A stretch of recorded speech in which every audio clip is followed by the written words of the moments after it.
show was made possible with the support of the BC.game affiliates, crypto casino and slot games.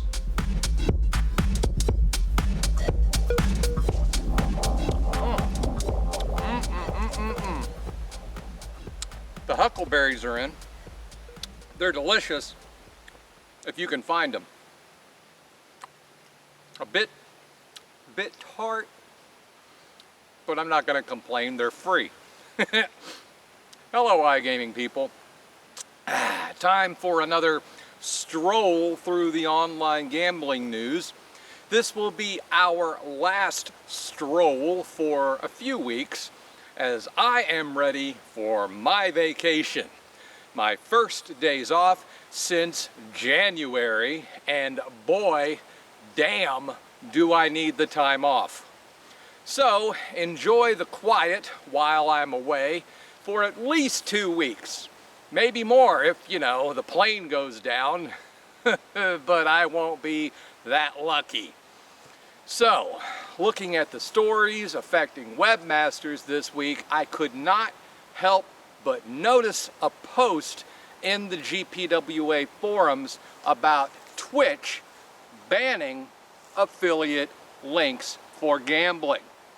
Just a few days ago, the platform announced that they will no longer allow promotional links for casino games, stating that many of their biggest online slot streamers are deceiving people by playing with free chips and or, in some cases, on a fake casino site.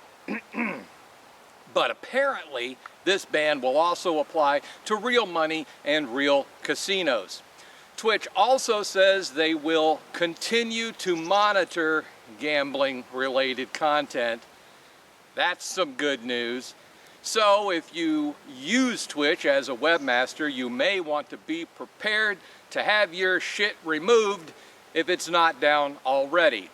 Especially if Twitch is anything like the folks at Facebook with their jacked up algorithm written by monkeys and no recourse when they're the ones that screw things up. However, as some social media sites resort to blocking content, at least one seems to be taking a less aggressive, more reasonable approach to gambling, and that's Snapchat. Instead of just, banning adverts altogether on their platform, they are allowing users to opt out instead. Gee, what a concept, empowering the user to opt out. A move which was actually welcomed by the UK's Betting and Gaming Council. Of course, YouTube recently banned some forms of gambling ads as well, but at least they have become more tolerant of gambling content in recent years, and we're all thankful for that.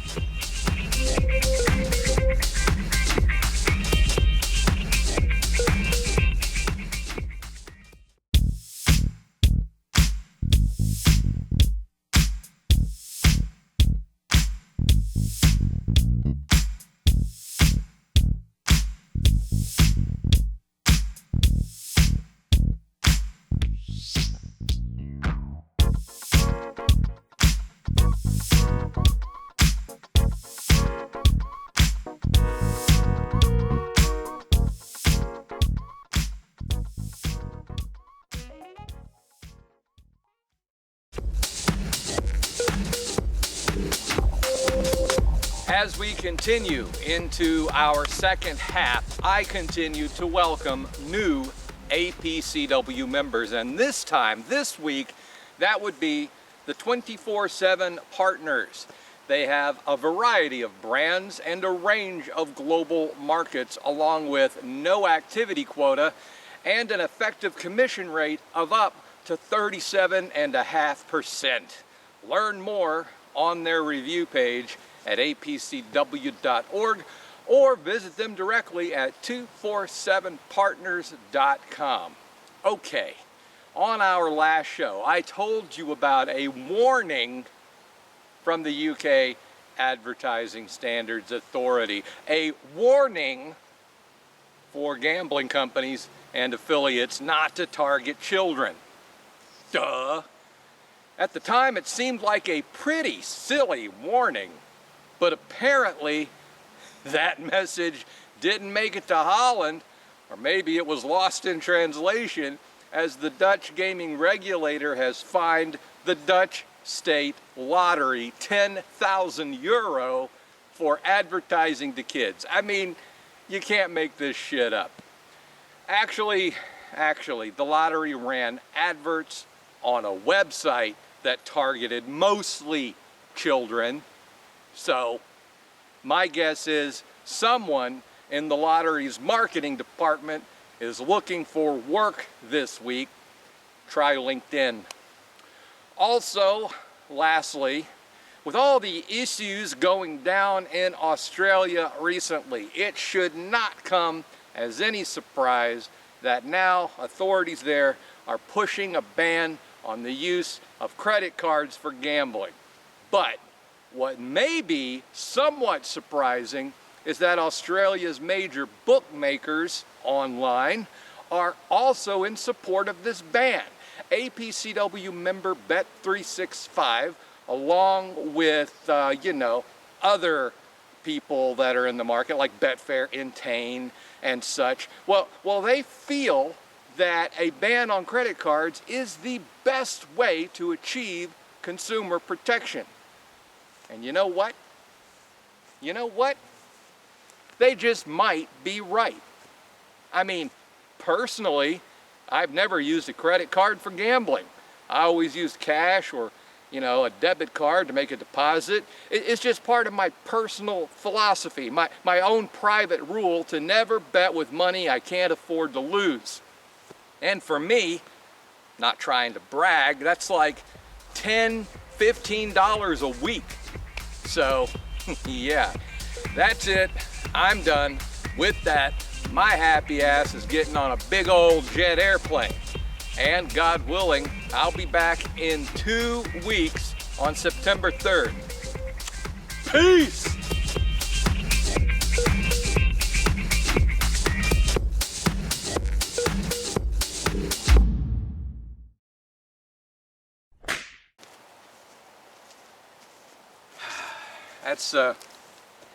That's 2 weeks in a row where I didn't screw anything up. No bloopers. I really don't know what to do. Although, if you notice, when I'm filming out here on this particular part of my property where the road ends, I always got my head on a swivel. If you've been watching this show for a while, you know that about a year and a half ago, there was a rather large male cougar killed like 200 yards that way after it had been witnessed right here on this property. So if you ever see me filming and then there's just this flash of fur and I'm gone, now you know what happened.